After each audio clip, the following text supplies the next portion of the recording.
아프리카 특수직업 여성을 대상으로 에이즈 연구를 한 적이 있다. 이번에도 아프리카에서 백신 테스트를 해보자. 프랑스 뉴스 채널 LCI에서 장폴 미라 파리 코친 병원 실장의 발언입니다. 그는 아프리카에는 마스크, 의약품, 치료시설이 없다 라며 이번 사태로부터 스스로 보호할 수도 없지 않냐고 전했습니다. 아프리카는 스스로 보호할 능력도 돈도 없으니 실험 대상으로 이용하자는 너무나도 위험한 발언이죠. 이에 영국 첼시에서 뛰었던 아프리카 코트디부아르 출신의 월드스타 드록바는 아프리카는 실험실이 아니야. 아프리카 사람들을 기니픽으로 보지 말아라 라며 강력한 분노를 표출했고, 글로벌 국민청원 사이트 change.org를 통해서 문제의 발언을 한 장폴 미라 프랑스 의사를 처벌하자는 움직임이 빠른 속도로 확산되고 있습니다. 자, 그런데 이렇게 치료시설도 의약품도 심지어는 마스크도 없는 아프리카를 도와줄 수 있는 나라는 전 세계 어디에도 없습니다. 어느덧 전세계 확진자 수가 127만 명을 넘어선 가운데 미국 내 확진자 수가 34만 명에 육박하고 있습니다. 이렇게 상황이 최악으로 치닫다 보니 국가 간 마스크 쟁탈전까지 나오고 있습니다. 독일의 현지 경찰이 주문한 마스크 20만 장이 태국을 경유해 독일이 아닌 미국으로 간 사건에 이어서 영국 가디언의 보도에 따르면 프랑스 관리와 의사들이 중국에서 프랑스로 향하던 마스크 수백만 장이 상하이 공장에서 미국 업자들에 빼앗겼다 주장한 것으로 전해졌습니다.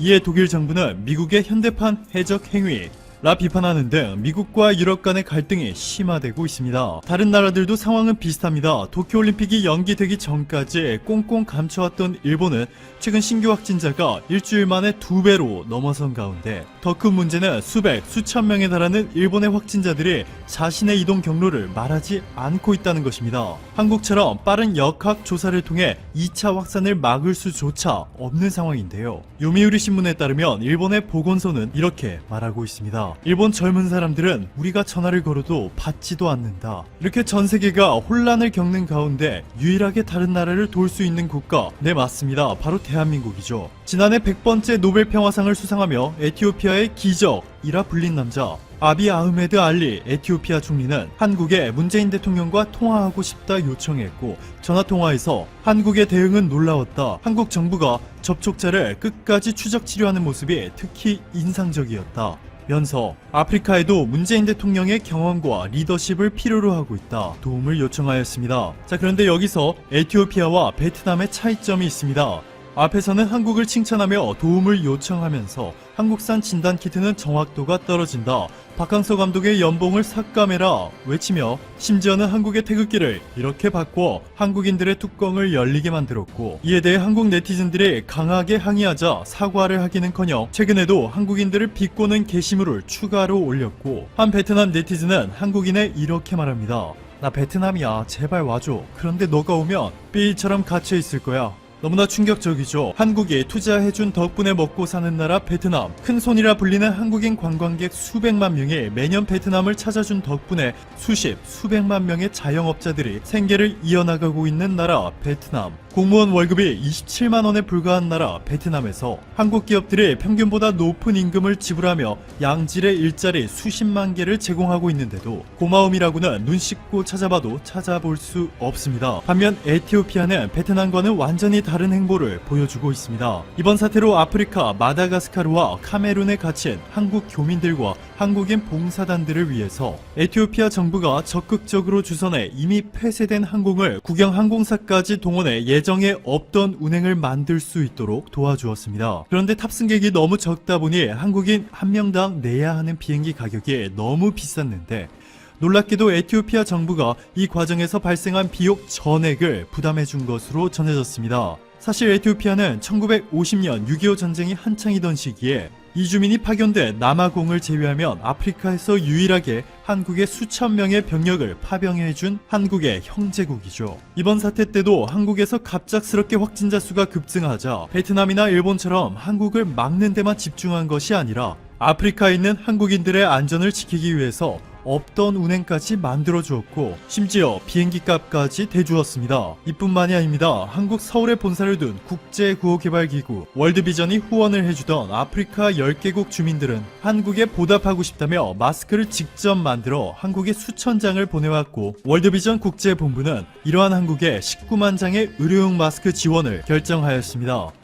마스크를 직접 만들어 한국에 보내온 가나의 한 주민은 이렇게 말합니다. 도움을 받았으니 갚는 게 당연하다. 조금이지만 감사의 마음을 전하고 싶다. 베트남은 언제쯤 이 당연한 행동을 한국에 보여줄지, 베트남 경제를 일으켜준 한국에 조금이라도 감사함을 느끼고 있는지 너무나 의심스럽습니다. 오늘도 감사합니다. 최고로 멋진 하루 보내시길 바랄게요. 지금 한국 정부의 전화통은 불이 날 지경입니다. 도와달라는 전화가 너무 많아 한국이 세계의 해결사가 된 상황입니다. 3월 24일 오후 10시 문재인 대통령은 트럼프 대통령과 23분간 전화통화를 했습니다. 이 통화에서 트럼프 대통령은 한국이 미국의 의료 장비를 지원해 줄 수 있겠냐고 요청했고, 이에 문 대통령은 국내 여유분이 있으면 최대한 지원하겠다. 다만 미국 식품의약국 FDA의 승인 절차가 필요할 수 있다고 응답했습니다. 그러자 트럼프 대통령은 오늘 중 승인이 될 수 있도록 즉각 조치하겠다고 나섰습니다. 사실 최근 FDA는 한국에 긴급 사용 승인 신청을 해달라고 다급히 요청한 바 있습니다. 한국 업체는 미국에 허가 신청을 하지도 않은 상태였는데 FDA 쪽에서 먼저 옆구리를 쿡쿡 찔러온 셈입니다. 즉 빨리 신청하고 승인받아서 미국에 공급 좀 해달라는 것입니다. 트럼프 대통령의 즉각 조치 발언까지 있었으니 FDA 승인은 일사천리로 진행될 전망입니다. 스페인도 한국의 도움의 손길을 요청했습니다. 페드로 산체스 스페인 총리는 24일 문재인 대통령과의 전화통화에서 한국 정부의 대응이 크게 성공한 것을 축하한다. 위기에 대처하는 한국의 방식을 배우겠다며 한국의 지원을 요청했습니다. 이에 문 대통령은 국제 공조 차원에서 가능한 범위 내 지원 방안을 검토하겠다고 답했습니다. 앞서 에마뉘엘 마크롱 프랑스 대통령, 스테판 르벤 스웨덴 총리와도 전화통화를 통해 이와 유사한 대화들을 나눴습니다. 마크롱 대통령은 한국 정부가 투명하고 효율적인 방식으로 대처하는 데에 경의를 표한다. 프랑스도 한국의 방식을 배우고 경험을 공유하고 싶다며 협력 강화를 제안했습니다. 르벤 총리는 한국을 성공적인 대응 사례로 주시한다고 밝히며 한국의 경험과 정보를 공유해달라고 부탁했습니다.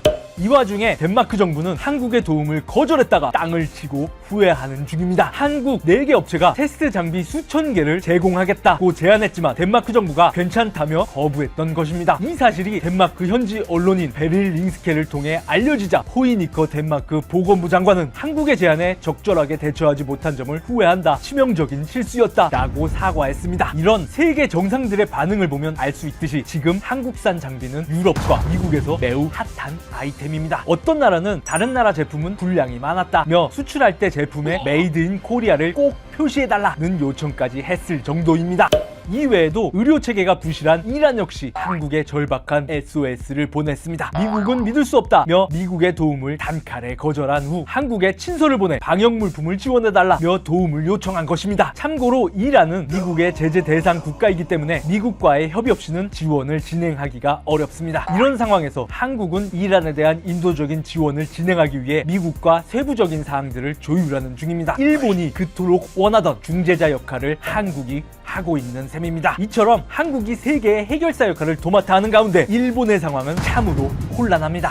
2020 도쿄올림픽이 결국 2021년으로 연기된 것입니다. 아베 총리가 3월 24일에 전화회담을 통해 1년 정도 연기하는 걸 검토할 수 없겠냐고 제안하자 토마스 바흐 국제올림픽위원회 위원장이 이에 동의하면서 124년 올림픽 역사상 최초로 연기가 결정되었습니다. 대략 10일 전까지만 해도 연기나 취소는 전혀 검토하고 있지 않다며 연기설에 대해 팔짝 뛰던 일본인데 그야말로 태세 급전환이라 할 수 있겠습니다. 이후 IOC는 공식 성명에서 IOC 위원장과 일본 총리가 도쿄올림픽을 2020년 이후로 변경할 것을 합의했다. 그러나 2021년 여름을 넘기지는 않을 것이다 라고 전하면서 명칭은 2020 도쿄올림픽을 그대로 유지할 것이라고 밝혔습니다. 고이케 유리코 일본 도쿄도지사도 대회를 연기하더라도 명칭은 그대로 도쿄 2020으로 간다는 얘기가 있었다고 설명했습니다. 이로써 이름은 2020 올림픽이지만 경기는 2021년에 열리는 사상 초유의 사태가 벌어질 예정입니다. 현재 일본 올림픽 조직위원회에는 이미 구매한 올림픽 티켓이 유효하냐는 문의가 빗발치고 있지만 아직 명확한 답변은 없는 상황입니다. 이미 일본에 도착한 성화는 아베 총리의 제안으로 후쿠시마에 보관하기로 했다고 하는데요. 1년간 후쿠시마 방사능을 원료 삼아 성화에 불꽃을 태우려는 걸까요? 일본의 마스크 관련 에피소드들도 끊이지 않고 있습니다. 일본 아이치현 토요카와시는 마스크 부족으로 곤란한 나머지 중국에게 우리가 보냈던 마스크가 남아있으면 좀 돌려달라는 요청까지 했습니다. 참고로 토요카와시가 지난달 4일 중국 장쑤성에 보냈던 마스크 수량은 총 4,500장입니다. 그러자 중국 장쑤성은 마스크 5만 장을 토요카와시에 보내주기로 결정했는데요. 일본이 이와 같은 요청을 했다는 사실을 알게 된 일본 네티즌들은 창피하다며 난리라고 합니다. 이런 와중에 일본 정부는 대량의 마스크를 보유한 채 시중에는 풀지 않고 있는 상황입니다. 교도통신은 일본 정부가 마스크를 대량 비축하고 있다. 보유 중인 마스크 합계는 총 743만 1000장이다 라고 전했습니다. 그러나 아베 총리는 이 마스크는 각 기관이 긴급시에 대비해 갖고 있는 것이다. 의료기관이나 국민에게 줄 용도는 아니다 라며 자국민에게 제공할 가능성에 대해 선을 긋는 모습이었습니다. 이번 소식은 여기까지입니다. 오땅TV였습니다.